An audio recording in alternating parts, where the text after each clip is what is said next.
Go right ahead.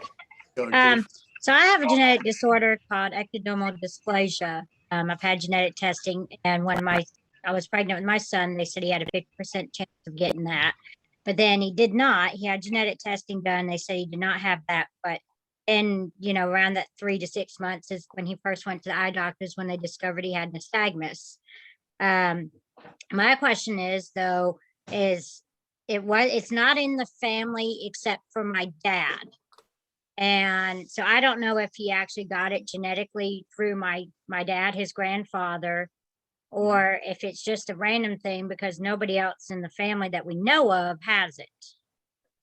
Okay, so that's a good question. So the first thing to say is that we have one gene that we know about, that if I investigate children from top to bottom, I will find nothing else whatsoever except for just nystagmus.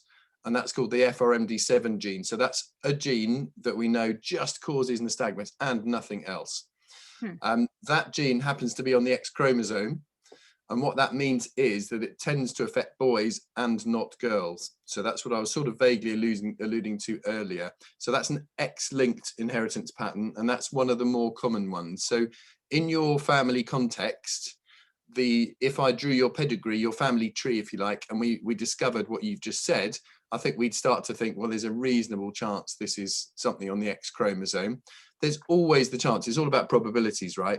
I mean, there's always the chance your dad has it for a completely different reason, and that happens. Right. But it's just suspicious enough that I think we would definitely look for X-linked conditions. So what we would do is, I'm going to sneeze. Excuse me. Bless you. It's not COVID, I promise. Sorry, it's allergy season here. So what we would do is we'd make sure that we've excluded retinal causes for your son, because quite a lot of the X-linked causes are caused by a problem in the retina. So as long as all his retina appears fine. I think he was tested. See, the doctor I had when we first discovered, he didn't explain anything to me. I just saw the name on the paperwork, and he didn't explain that it was a wiggling of the eyes. He didn't explain anything about it. So all I know is he went for testing to check the pigment in his eyes, which I didn't know what that was until much later, that he was probably actually being checked for albinism, which he did not have it. So the doctor hasn't explained anything. He has a pretty good doctor now. Through actually the same practice, we've actually got a better doctor, but I don't know if when he went to Duke, if they did what kind of testing they might have done. He went through Duke. Usually that testing would be stickers on the head looking at a television screen. It's a very specific thing called an ERG. There's sometimes clues depending on how old your son is. Does he have a problem with vision when it gets a bit darker? Does his vision get a lot worse than everybody else's? Hey, come here. He's 14, and so he also has strabismus, amblyopia, and come here. He has a question for you. Let me, because I don't know. He can explain better than I can. Depends on what it is. Well, so the question is, hello. The question is your vision a lot worse when you turn down the lights in a room? Is it worse than everybody else's when you turn down the lights, or does it not bother you that much? Honestly, probably doesn't really affect me that much. He sits in the dark a lot. The lights actually I seem keep to bother his eyes more. I normally keep my room kind of dimly lit. Sure, got ya. So that is just one of the common features people have when they have a retinal cause for the nystagmus. It's called CSNB, congenital stationary night blindness. So it makes that less likely. So, I mean, it's difficult. We're doing a sort of online guest consultation here, but the honest answer is what we'd ideally like to do is do an ERG, which is a electroretinogram of the back of the eye. And if that is normal, then we'd send genetic testing, particularly interested in this FRMD7 gene, to be honest. Right. If it was not normal and it suggested there was a problem with the retina, then there are panels of genes that include 300 different genes that all cause retinal conditions, and that would be where we'd go next. Right. So it's difficult because obviously all healthcare systems are slightly different, but in reality, in any child who has nystagmus, wiggly eyes, and there's no obvious reason for it, one of the key things we do early on is this electroretinogram, because it's really quite common to find a problem with the retina, even in a 14-year-old who hasn't given lots of sort of details about symptoms and stuff. Now, can the eye doctor, because we're in America, can the eye doctor order that done, or do they do that here in America? I would imagine so. The Americans on the call would probably know more than I, but I'm pretty sure most of the big centres absolutely would. I mean, ERG is very common in any big eye centre, to be honest, around the world. So I'd be amazed if it's not accessible, at least in some way. You may have to travel a bit, but that would honestly be the next thing I would suggest. And then after that, I would potentially see a clinical geneticist if you were really keen to get to the bottom of it. And because they'll pick up straight away on the X-linked thing, and they'll think immediately about this single gene that we like to look at. Now, is there any chance that it could be because of the ectodermal dysplasia? Because my dad has it and my mom has it slightly, but I got it more from him. And even though they said he did not have it, is there a chance that it could have caused it? I'd have to look into the genetics of epidermal dysplasia, to be honest, because I'm not au fait with that. It's certainly not a condition which I have heard of a lot in the context of nystagmus, but I'd probably have to look that up. The only other thing I would say, because I run a regional sort of genetic service, we do very regularly see families where there seems to be a few different things knocking around, and that's quite common as well. So they may well be completely disconnected. But honest answer is I'd have to look into the genetics of Ectodermal dysplasia. Ectodermal dysplasia. Yeah, it's basically a skin disorder. It causes thin hair, thin nails. They break easily. It can cause some sinus issues. My skin is real dry. It causes either you don't sweat much or you sweat a lot. Sure. It can also cause cleft palate. So it's actually the genetic, where it can cause that as well. So, I mean, the way, sorry, just speaking broadly, the way these things are sometimes linked is that the gene which causes ectodermal dysplasia, or that in your family, might literally sit on a chromosome right next to a nystagmus gene. And in your family, it might be that whole chunk of a gene is missing, for example. So that's how things which are very different are sometimes related genetically. But as I said, I'd have to look into the genetics to say that with any more confirmation for your particular condition. Right. All right. Thank you. I appreciate that. No worries. Thank you very much. I'm going to take it. I see a couple people with their hands up, but I'm going to take a question from the chat right now. It says, are there any commercial tests available, things like 23andMe or others which are available without a physician? Things that would be helpful for nystagmus diagnosis. And so I guess in general, could you talk a little bit about like obtaining genetics testing in the US, if you have any details about that to provide? Yeah, sure. That unfortunately, I am UK based, so I'm not going to be the best person for that. But I can certainly have a stab. The first part of the question, the 23andMe thing, the problem with these very pop genetic tests, and actually I've had it done myself for fun, is that they look for very, very common reasons for things. So they wouldn't go anywhere near nystagmus, to be completely honest with you. It's not going to happen. Even if they did, if they looked at a gene, let's say this gene I was talking about a minute ago, this FRMD7 gene, what they do is for simplicity, they'd look for the 2 most common spelling mistakes seen globally, and they wouldn't look at the rest of the gene. So you'd never know if it was negative anyway, which is very different to what we do sort of clinically. And finally, what they would also completely steer clear of is conditions with significant systemic implications. And some of the genes that we need to look for nystagmus do have implications well beyond the eye, and some are quite serious. So again, I think they would steer clear of those, because frankly, they're not interested in whirling up a whole melting pot of ethical problems. So I think they're probably not going to do that. For the same reason, from the genetics point of view, in theory, you can send, or any doctor really can send, a blood sample in a certain form to lots of different labs for genetic testing. And I know that can be done in a lot of different ways in the US. So I have colleagues in big centers in the US who it's literally just there on the doorstep, like it is for us. There are other people who will take DNA samples, store them, and then send them to a lab a few hundred miles away, and then the lab will come back with it. But the most important thing is the person who interprets the data that comes out of it. So you or I could easily press a button on a machine and get a load of data out, you know, a few billion letters, and you could even get it to tell you which one isn't typical. But the clever bit is working out, is that abnormal enough to cause a condition? Is it reportable, etc. So this is a whole field of medicine which has kind of suddenly risen up in the last sort of 10, 20 years of clinical scientists who do that really clever investigative work of working out whether these variants are causal or not. So I'd just exercise that word of caution about getting it done anywhere, because I know, for example, you can send things to other parts of the world and they'll come back from unscrupulous people with slightly dodgy interpretation. So I don't know if you've got anything to add to that, Joe, from the genetic testing from the US side.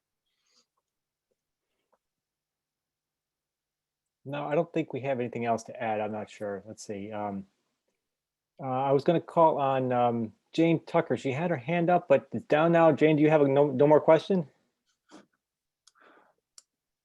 Hi there. So I'll yeah. So my son put in the chat, but so I have an adult son who had congenital nystagmus and esotropia, number of surgeries, no family history. Never was recommended to be genetically tested. So just wondering, for somebody in their 20s who has, you know, nystagmus and corrected esotropia, you know, is there value now to genetic testing? And is there any other options that would open up at this point?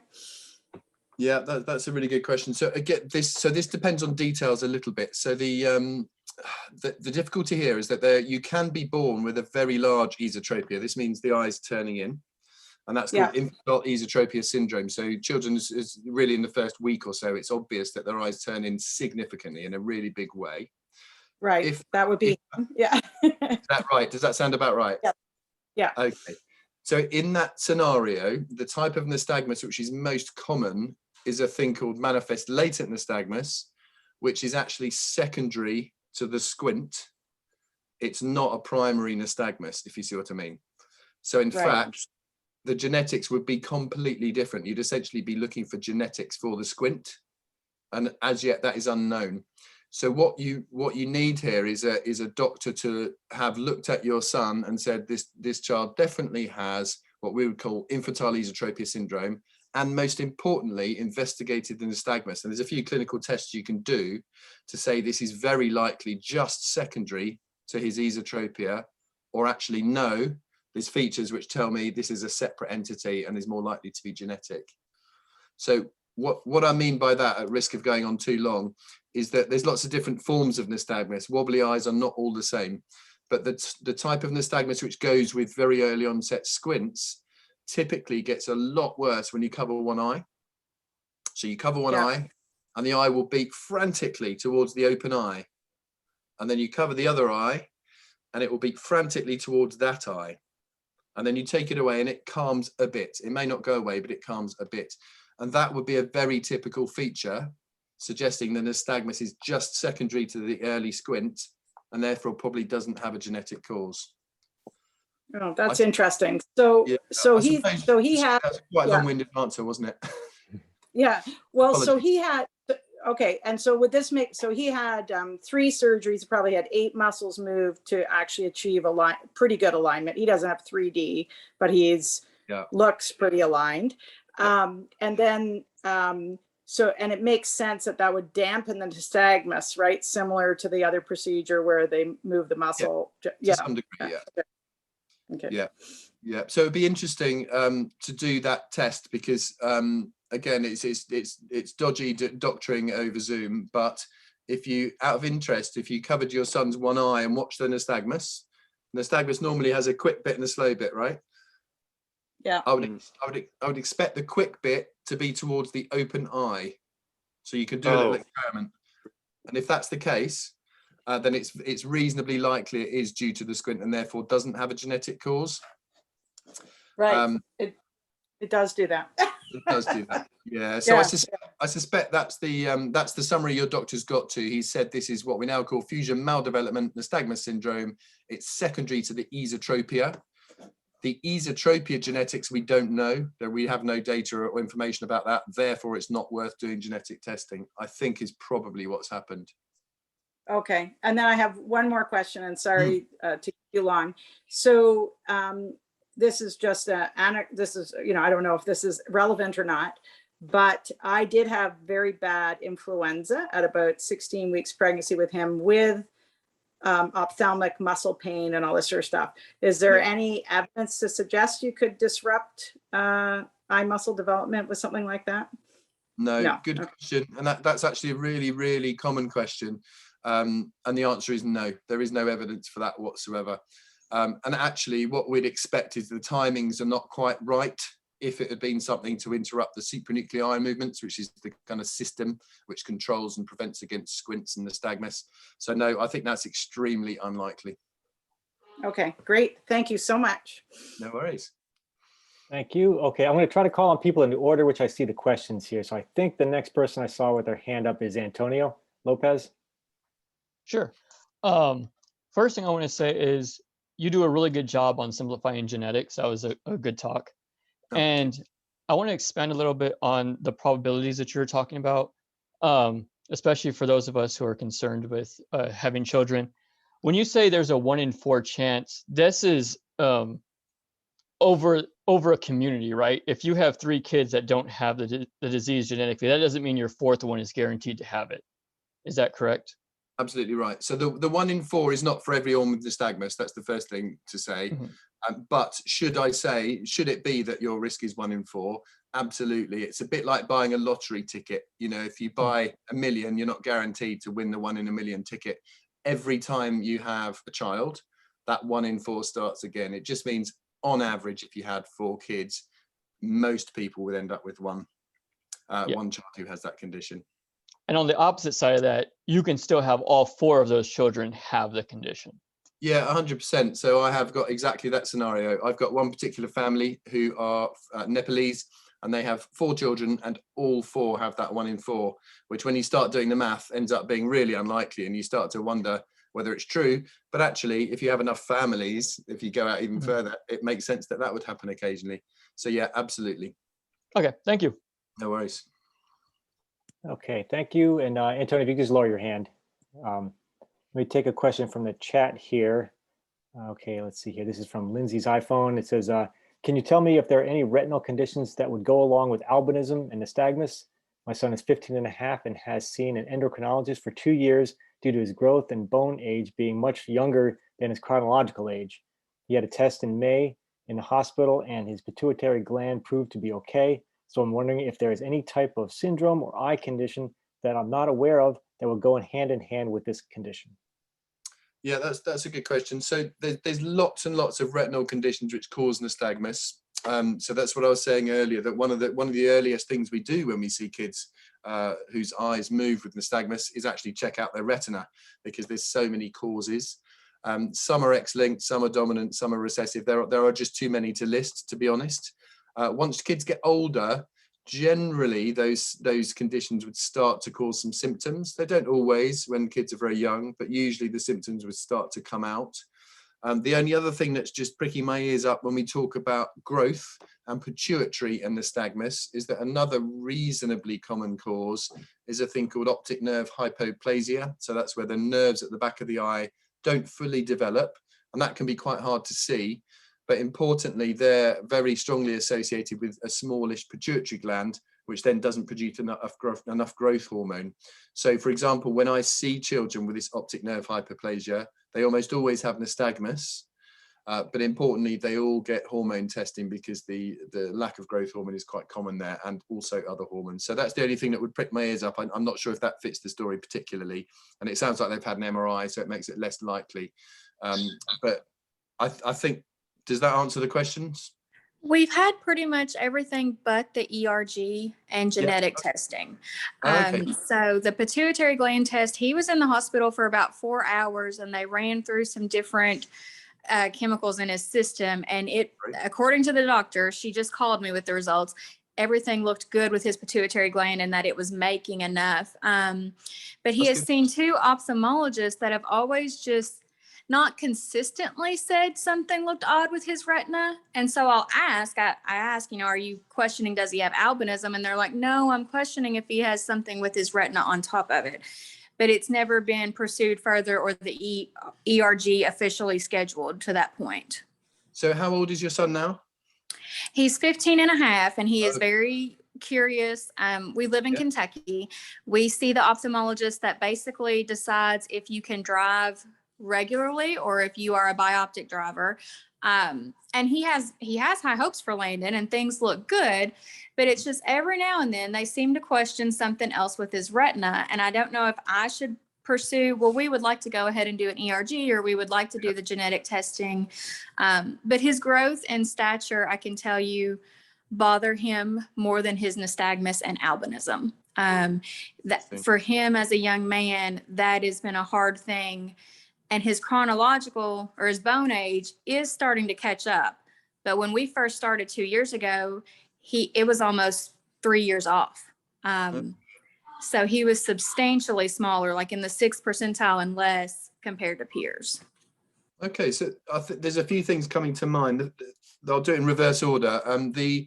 When children have growth issues, or the stature is not what they think, and they've done bone age scanning, etc., sometimes the pediatricians on the other side will then have a set of conditions which they're thinking about, some of which might be genetic, and they may even have their own genetic panels for investigating children just for that. That's the first thing I'll say. So every doctor will have their own panels, if you like, that they deal with. So that's one route to genetic testing. I'm so sorry. I left out something very vital. He did just get diagnosed with scoliosis in October. So all of that was new for us as well. Yes, just sorry, piece of the puzzle there. Yeah, no worries. So I think so again, the answer really is that the bone doctors looking at his scoliosis, the type of scoliosis, how his bone is dense or light or whatever, those doctors will have their own other conditions which will be running through their minds. And sometimes there's genetic panels for that sort of thing. For kids where there's any query about the retina, absolutely, I do think you should be asking for an ERG. I really do. I think it's crazy not to be completely honest, especially if there's any query. The third thing I was going to say is that there's sometimes a few clues that it might be retinal related in people with nystagmus. So if your nystagmus is very fine and shimmery, it makes it a bit more likely it's going to be retinal. If you have quite an extreme refraction, so you're really quite short-sighted or really quite long-sighted, it makes it a bit more likely there's a retinal cause. And finally, obviously, if you have a problem in bright lights, or the converse, as I was asking earlier, if you have a problem, your vision gets a lot worse when the lights are turned down a bit dim, all of those things just add up to making it slightly more likely it's a retinal cause. But even if those things aren't present for your son, I absolutely would say, I think you should be pushing for an ERG, definitely.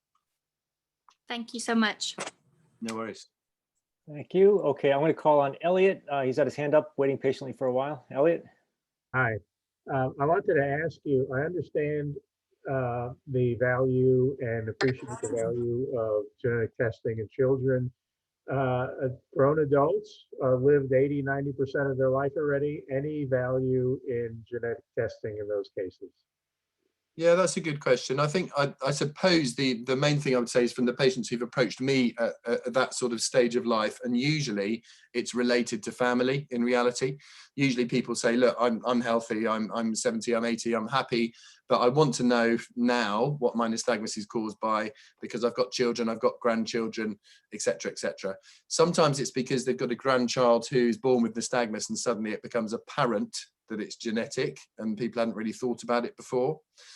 Sometimes it's just because their daughter maybe might be having children and they want to know before the daughter has children, etc., etc. So it's usually for family planning sort of structure type reasons in reality. The only other reason is sometimes people get health conditions as they get a little older and there's queries about whether it's related. So the typical ones would be balance related things. So someone who's had nystagmus all their life, suddenly getting balance related problems when they're a bit older, suddenly it starts to open that question about whether they're related. So it tends to be in those sorts of scenarios. If, however, you're 70s, 80s and you're well, you have no real family queries about it, there's no other medical health issues going on and your life is pretty much sorted out, you have no bother, then you could argue there's less point in doing it at that stage. So it's usually for a specific reason, I think. Okay, thank you. No worries. All right, thank you, Elliot. If you can just lower your hand so I can keep track of who still has a question. Let me take a short question from the chat here. This is from Lauren Thornberry. Says, do you typically see stickler syndrome associated with congenital nystagmus? And maybe you can define what stickler syndrome is, because I don't know what that is. Yeah, so sticklers is a condition that in the UK is very common in a particular area in Cambridge, interestingly.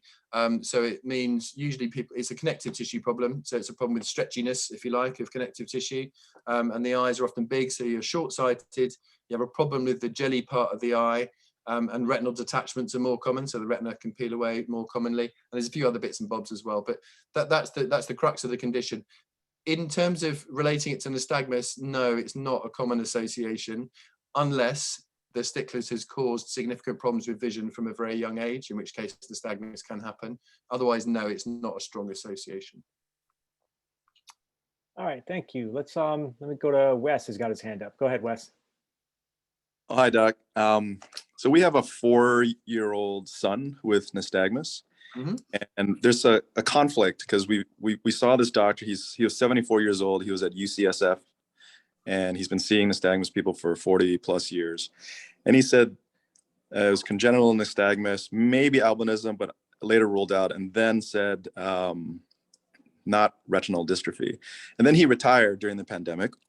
And then we saw a younger doctor, which checked him out. So again, he's a little older now. And doc said he thinks it's retinal dystrophy. However, our son has no light sensitivity, not more than normal. He has good peripheral vision. He's not colorblind. They ruled out no optic nerve hypoplasia, and his nystagmus is more pendular slow. It's not a fast twitch. And we did that test with one eye, and not a fast twitch either. So how would you think, what are your thoughts, and how should we think as parents? I mean, they did recommend doing the ERG, but he's 4 years old and we don't want to put him under for a while. So what are your thoughts? Yeah, good question. So you've obviously done your homework, which is good. The first thing I'll say is that it'd be interesting to know why the doctor thinks it's a retinal problem. There's possibly something missing. They must have a query about it. One of the things he said was he just felt that his vision was significantly below normal for his age. So well, that's obvious because for his age, it's 20/20. Right. And he's 20, like it was estimating 2100.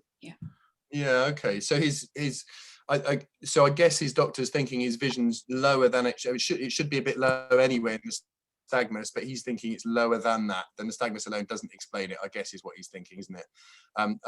So it could still be retinal, absolutely. And I absolutely would do an ERG, but in the UK, I have to say, because we have slightly different protocols, we don't put kids to sleep. So we do them at any age awake. It's a slightly different setup. We use Great Ormond Street protocols. So it's a bit more tricky if you need a GA for it. You're correct.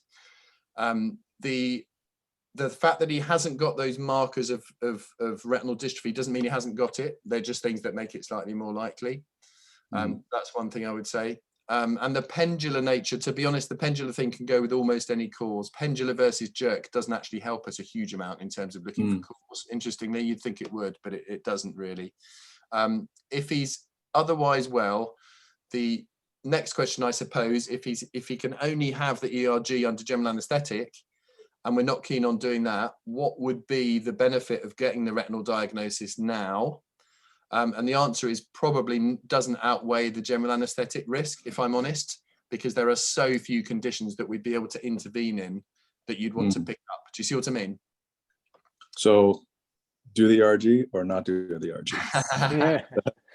Good question. In the context of having to do a general anaesthetic in a 4-year-old, I think you're right on the cusp of that decision, if I'm completely honest. We don't come across this problem here, as I said, because we don't have to do the GA. I suppose one way of looking at it is the ERG is extremely unlikely to identify anything that the doctor will be able to give you a magic treatment for. Right. So you could argue you're not going to lose a huge amount by waiting till he's a little bit older. Right. The other thing is you can actually take a totally different route and say, well, we don't know, so we can actually do genetics on all the retinal dystrophies. Why don't you do retinal dystrophies genetics? And then we'll do nystagmus genetics if that doesn't come up with anything. So there's a few different approaches, really. Right. Could you explain what this means? He said, with bilateral chorioretinal changes, prominent choroidal vasculature. Unclear how much vision is attributable to amyotrophic amblyopia versus retina. Yeah, so the first bit is just saying the retina has a slightly unusual appearance to it. It's not very specific. It sounds specific, but it's really not. And then it's saying the blood vessels are a bit squiggly squaggly, which is, you know, is technical speak for that essentially. The second part is saying essentially what you just said, that actually it's his vision seems probably a bit too low for it just to be the nystagmus. It's unclear whether the retina is actually another cause for it. So when kids have just nystagmus, but they've got the right glasses, that was done in good time, etc., we have a level at which we expect their vision to be. And it sounds as if his is lower than that. So your ophthalmologist is thinking, hold on, that doesn't explain it. I think there's possibly a retinal thing. The only slight problem with that is that there's retina, but there's also optic nerve. So again, it's another reason to get the ERG and the VEP, which is the optic nerve component to that test. Mm-hmm. They're usually together, to be honest. Great, thank you. No worries. All right, Cheers. thank you. I'm going to grab a question from the chat here. We're running short, but this looks like a nice sciencey question from Michelle Pablo. She says, with the idea that nystagmus is caused by particular genes, how is this being studied during genetic testing for diagnosis, since a single gene can have a wide array of functions? For example, perhaps CRISPR-Cas9 or genome editing would not be applicable because a large part of the genome is still vastly unknown. Yeah, that's a good sciencey question. Thank you for that one. So it depends on which gene. So some genes that cause nystagmus do very little other than build your retina, and therefore there is the potential for those genes to be adapted through Cas9, CRISPR-Cas9, or any other sort of gene modulation technology. And people are doing that. In fact, we have people in our lab trying to do that at the moment. However, there are other genes that cause nystagmus that you're absolutely right, have all sorts of effects elsewhere in the body. So one of the most common genes which can have a fault and cause nystagmus is actually albinism genes. So if you start playing with those albinism genes, there is a chance you'll affect pigment in every other part of the body. So we've got to be very careful with those. But they are absolutely the subject of study at the moment. CRISPR-Cas9 is one technology, but there's also other technologies depending on what the spelling mistake is. So yeah, very, very good question, but it really depends on which gene it is, because nystagmus has so many different causes. All right, thank you. Let's go to Gia. You have your hand up. Yes, thank you. And hi, doctor. First of all, I'm not sure if my question was actually covered during your video, because most of the time I was here, but I had to leave for a very brief moment. So, but you know, I really want to know. So I have a 8-year-old son, and he has congenital nystagmus. Yeah, we haven't done an ERG for him. But I think what he has is the FRMD7, you know, type of the, you know, thing. So I just wonder if there's a specific, you know, genetical treatment for that kind of, you know, that type, you know, or even just a treatment, you know, in development. Yeah, good question. So so I presume he's had that test. If you think he's got it, that's because he's had a genetic test that says he's got it. Is that right? No, he hasn't. But you know, I was looking at, you know, who in my family has that, and I think that's linked to the X. Into the X. You know. Sorry for my English. And also, I talked to other people about his symptoms, and you know. I think, you know, that's the type that he's got. I could be wrong, but you know, I just wonder if I'm right. Is there any treatment for it? Yeah, good question. So I'll deal with that in two parts. So firstly, I would say that even in really good X-linked families, which is what you've just described, it's still only about 30 to 40% of people who will have an FRMD7 mutation. So you could well be right, but it also could be something else. So okay. in reality, it's still best to know. The other thing is there are forms of albinism which actually are X-linked, where you can look as dark as me or as dark as you and still have albinism in your eye causing the nystagmus, and that often gets missed, particularly in X-linked families. So I would definitely get those tests done if you really wanted to find out what it was. But I appreciate that wasn't your actual question. Your actual question was, is there a genetic therapy for FRCOphth? And at the moment there isn't. It's a relatively new gene. The people with FRCOphth related nystagmus tend to have the best vision and visual experience of almost everybody, in fact, with nystagmus. So there is some research going on into that sort of condition, but it's mainly because it's such a good model for nystagmus because we understand it. Genetic therapies are probably going to be a lot slower because it's relatively rare. And as I said, people tend to have the best vision out of everybody. In reality, it's probably going to be less prioritized for gene therapy type stuff. Does that make sense? Yes, yes. Okay, thank you. No worries. Okay, we got probably time for, well, let's do one more. We can get one more in here. I was going to call from the chat, but it looks like Heina, it looks like you have your hand up as well. So let me just call on you. You can just ask your question. Yes, thank you so much. I have a son who is 3.5 years old, and he has very high myopia and congenital nystagmus, some sensory issues. We've had a lot of testing done. We're waiting on genetic testing. But I guess my question is, is there a specific test for genetic testing that we should be doing besides the WES test, which we're scheduled for, WES? And do you have any opinions on getting an ERG that's a handheld ERG, which is the newer technology, or the one where you put the child under? Yeah, good question. So again, I'll do it in reverse order because I can remember the last bit. I might have to come back to the first bit. The ERG, absolutely, the lab setup is better than the ret eval, which is the bit that you talked about, in terms of detail. Now we're doing some research actually on the ret eval, which is the handheld one, and I think it's going to be a really, really useful early test to tell you if there's something wrong. But what the ERG and the VEP in a really good lab will tell you, it will tell you a lot more than what is wrong. It'll tell you the grade, the particular cell type that has a problem, etc. So in reality, the full lab setup for the ERG will definitely be better than the handheld one. I think the other question was about WES testing. So WES stands for whole exome testing. So what that means is from your son's DNA, they will take all the little bits of every single gene, but not everything else. And then they'll sequence that and look at it.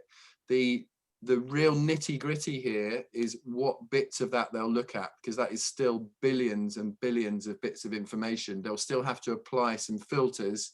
Otherwise, they'll have 100,000 things that shouldn't be there technically. So it all depends on that nuance of what they're actually doing with the whole exome sequencing. If it's done through a proper sort of healthcare lab and stuff, I'm sure they'll do a brilliant job. And what they'll probably do is focus first on all the conditions which are known to cause nystagmus. But again, it depends a little bit on the nuances of how they're doing it. If your son is really quite short-sighted, again, it does beg the question about retinal issues. So that I'm glad he's having the ERG. But again, same thing, just as clues, we talk about the fine shimmering nystagmus. Sometimes children will be averse to light if they're very short-sighted with a retinal dystrophy and nystagmus. So if any of those other things ring a bell, then absolutely the ERG is definitely the way to go. Okay, thank you so much. All right, thank you very much. Looks like we're out of time here, but it's been a great discussion. I want to thank Jay for taking his time to come and talk with us today. Thank you very much for contributing and supporting ANN. And we're up to a break right now. And so it looks like we have 15 minute break. We return at 12:30 for session 2. So thank you, everyone. Thanks, Jay. No worries. Bye all. Have a good day.